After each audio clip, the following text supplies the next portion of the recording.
Welcome. In this lesson, we'll look at subagents and how they can really change your research process. By the end, you'll know how to use them to make your work faster and stay focused. Let's start with our first learning goal. First, you'll be able to explain what subagents are and how they work in their own space. You'll get the main ideas that make them work so well. Next, you learn to tell the difference between giving a hard research job to a subagent and looking into it yourself. This will help you choose the best way to save time. Then we'll show how subagents help keep your main session's context gauge really low. You'll see how helpful it is to move detailed research somewhere else. Finally, you'll know when it's best to use subagents in your coding. This means you can use what you learn right away. So we know subagents are good, but how do they keep your main session fast and working well? Here's the main idea that makes them so good. Let's go through the steps. The whole plan is based on one thing, moving big research tasks. Subagents do this by making their own short-term, separate spaces to do the hard work. It starts when your main session has a hard problem that would take up a lot of context. You see this and just give it to a subagent. Then a new subagent starts. It's important that it starts with its own context window, which is not connected to your main session. As the subagent looks at files and code, it uses its own context gauge. This means the big work happens away from your main session, so it's not affected. When it's done, the subagent doesn't give you lots of data. Instead, it sends a short, simple summary of what is found back to your main session. Your main session then uses this summary without loading the files or using up the context. This keeps your main workplace light, focused, and ready for you to use the subagent's results. Here's our personal finance tracker project. We'll use this to learn about subagents today. Let's open our terminal and start Claude Code in this project. We want a clean space before we give it any work. The project already has Git set up with a first commit. With Claude Code open, let's check how much context we're using. Type /context to see how much of our context gauge is being used right now. As you can see, our context gauge is very low now, which is a good start. Remember this number because we'll look at it again to see how subagents help use context during hard research. You just saw that our context gauge is clean, which is a good starting point. When you have to do a lot of research, like looking at complex category code, asking your main Claude session to check it means it will read many files. This fills your main context window, which can use up a lot of space before you even start coding. But there's a better way. A subagent does this hard work in a completely separate session. It uses its own context to find the info, then gives a short summary back to your main session. This keeps your main context light and ready for you to use so you can focus on building without worrying about space. Now let's do the same research, but this time we'll tell Claude to give the work to a subagent. This makes sure the hard work happens in a separate process, keeping your main session clean. Watch your main session now as the subagent starts. Notice that your main screen is not doing anything. It's not reading files or using your main session's context. All the hard work of looking at files is happening in the subagent's own space. The subagent is starting and reading files to understand the category code.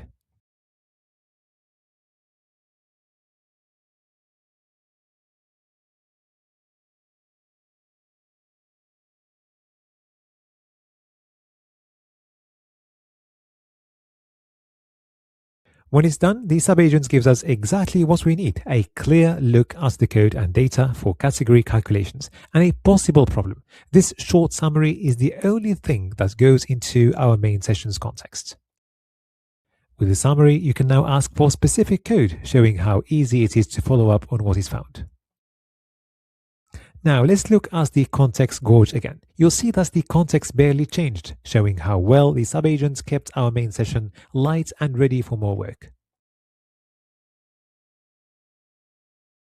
We have the research we need thanks to our subagent. Now let's use it to add our feature. Based on what the subagent said, we can write a very clear and focused request.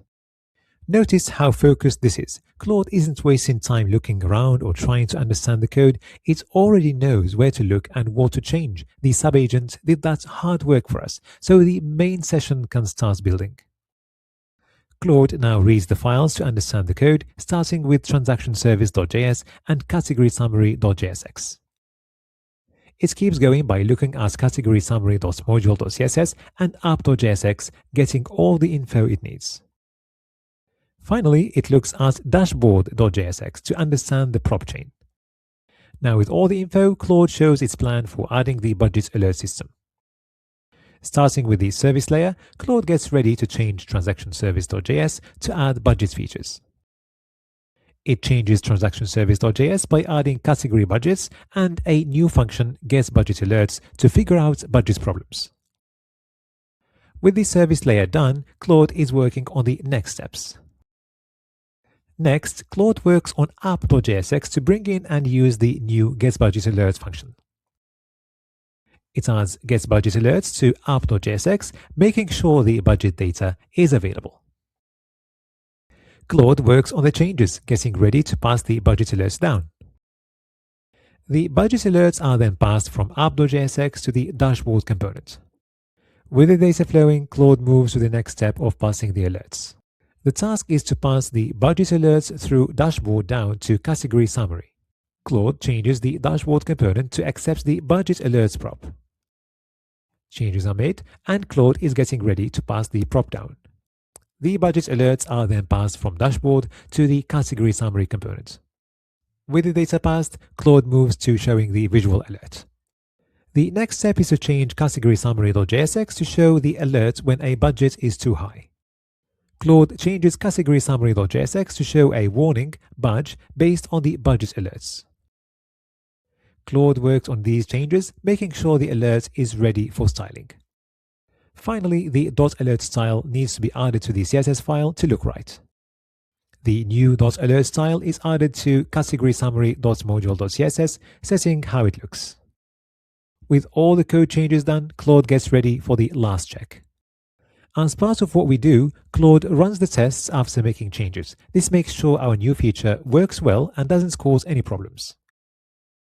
Claude runs npm run tests run to check the changes, and all 12 tests pass, showing the code is good. Here is what was added in the service layer: category budgets and getBudgetAlerts function to compare totals to budgets. For data flow, app.jsx calls getBudgetAlerts and passes the results down to dashboard. In the UI, category summary.jsx now shows a red circle when a budget is too high, using optional chaining to avoid errors.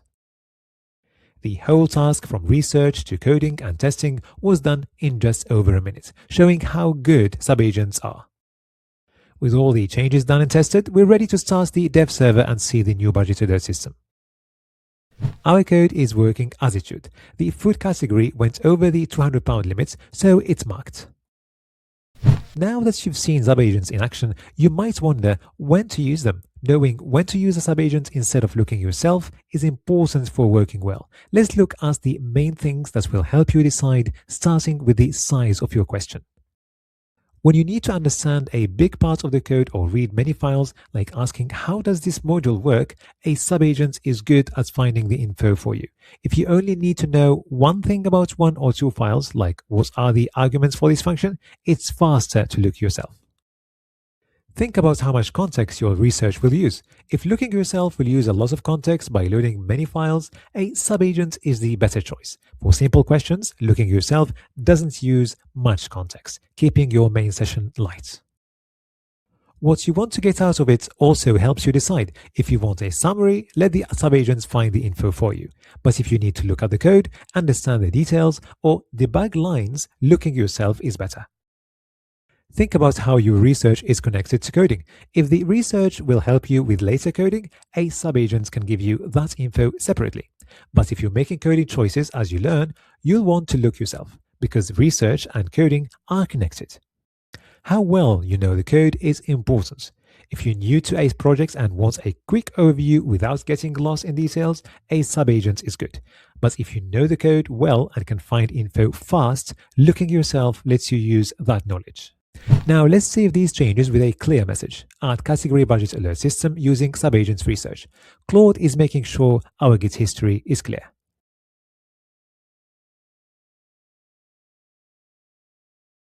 Now that you've seen Subagents helping us code and save our new feature, let's remember the main things we talked about. You have a new tool for your coding. We'll start by looking at how Subagents work. We started by looking at Subagents mechanics, where you learned that subagents are separate Claude spaces that do hard research in their own context windows. This is important for understanding how they work. Then we saw how context preservation works. You saw how subagents give short summaries, keeping your main session's context gauge low and ready for coding. This helps you understand delegation strategy. You now know when to give hard research to a subagent and when to look yourself to save time.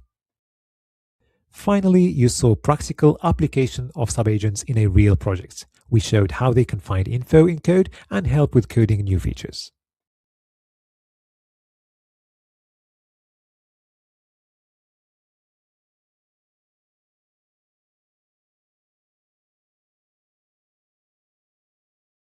Welcome to Parallel Sessions, your AI assembly line. Today you're going to learn some cool ways to make your AI work even better. Let's see what you'll be able to do after this lesson, starting with the first thing you learn. First, you'll learn how to easily run more than one Claude at the same time, working on different parts of the same thing. This means you can really use Claude's power to the fullest, doing many things at once. Next, you learn how to split up your work in a clear way. This way, your parallel sessions will always work well, and they won't get mixed up or cause problems. Finally, you'll get a good idea of when to use these parallel sessions and when it's better to just do things one after another. This will help you make smart choices and work faster every day. So how do we keep things separate and stop the different AI sessions from messing each other up? It's all about one main idea, which we can break down into 3 easy rules. Let's go through them together. First, you need to set up clear ownership. This means you give each Claude its own specific part of the project to work on, and it's very clear what that part is. Also, the second rule is to make sure no files are shared. The areas you give to each session must be completely separate, so no 2 instances try to change the same file at the same time.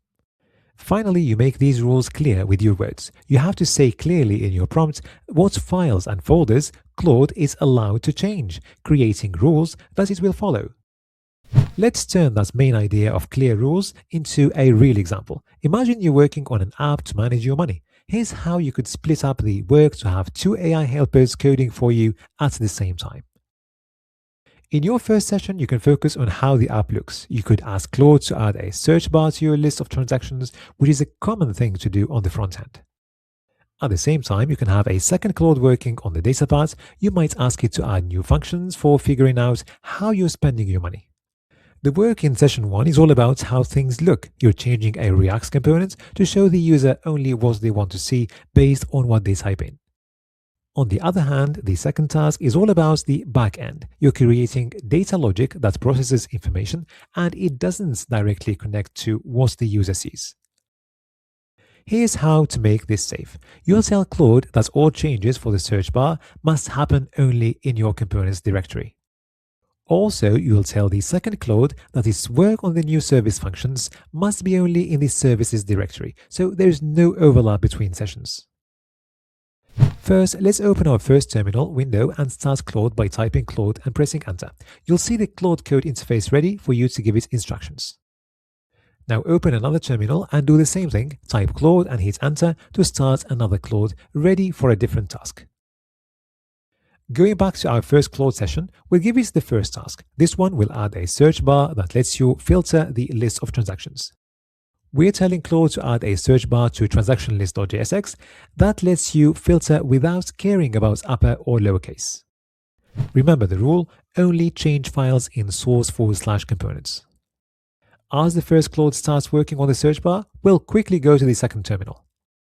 While the first Claude reads its files, we switch to our second one and give it a different task to add new analytics functions and their tests, only in the source/services directory. Now, both Claudes are running at the same time. The second one starts looking at the right files for the analytics functions. After a bit, Claude finishes working in both terminal tabs and shows a summary in each, including tests that worked. Even though clear rules help, sometimes you might still run into problems, even with the best instructions. To keep things running smoothly and avoid issues, it's important to know about the common mistakes. Let's look at the first one you should watch out for. The first mistake you might make is crossing ownership boundaries. This happens if a Claude session tries to change files outside of where it's supposed to, which could cause problems. If you see this happen, stop the session right away and tell Claude again which file paths it's allowed to use. Another common mistake is overlooking tool use notifications. Claude Code tells you which files it's using, and if you don't pay attention, you might miss warnings that it's going outside the rules. To avoid this, get used to watching these notifications closely in both terminals so you can stop problems early and keep your parallel sessions on track. Now that both sets of changes are done and tested, let's make one commit to save everything. This command puts all the change files together and adds a message describing what we did. The commit works, putting all the changes from your parallel sessions together. The commit hash shows that your work on the search bar and new service functions is now saved. As a final reminder, Claude says it's important to move the filtering logic into transaction-service.js. This follows the Claude.md rules. Let's fix the search filter problem, moving it into transaction-service.js and commit the changes. After a bit, Claude gives a detailed summary of all the changes across 4 files, saying how search transactions was added, app.jsx was updated for state management, transaction list.jsx was simplified, and new tests were added. This finishes the refactoring, showing how to move filtering logic to a service layer for a better setup. Now that you've seen how well parallel execution can work when things are clear, the big question is, when should you actually use it? Knowing when to use parallel sessions instead of working one thing at a time is important for making your work faster. Let's look at what makes parallel sessions good, starting with how files are managed. First, think about file overlap. Parallel sessions work best when there is no file overlap between the tasks, so there are no conflicts. If tasks share or change the same files, you'll run into problems that make things take longer. Next, think about task dependency. You'll find parallel sessions work best for tasks that are completely separate, where one doesn't need the other to be done first. Don't use this if the tasks depend on each other, meaning one needs to be finished before the other can start. Clear rules are also important. It's best when you can set up clear and easy to understand rules for each Claude session, like we did with the components and services directories. If the rules aren't clear, you're more likely to have unexpected problems. Finally, always think about how much time you might save. Parallel sessions are worth it when they save you a lot of time, more than it takes to manage the different Claude instances. If you won't save much time or there's a high chance of problems, it's often better to work one thing at a time. You've just learned how important it is to decide when to use parallel sessions, thinking about the good and bad sides. Now let's quickly go over the things you've learned to help you set up your AI assembly line. We'll start by remembering how to get more than one Claude working for you. First, you now know how to get more than one Claude code running on its own. You can easily start and manage these separate sessions at the same time for different tasks in your project. Next, we made sure you understand the idea of clear ownership. You know how important it is to split up work carefully to avoid file problems and keep your code working well across sessions. Also, you learned how to tell Claude what to do in your prompts. By adding clear rules, you can make sure each instance works only in its own area, stopping any unwanted changes. Then, to stay safe, you learned how important it is to watch Claude's tool use notifications. This helps you see that each session is following the rules in real time and step in if needed. Finally, and most importantly, you now have a way to decide when parallel sessions are really useful. You can think about the time you'll save compared to any extra work, helping you make your development work better.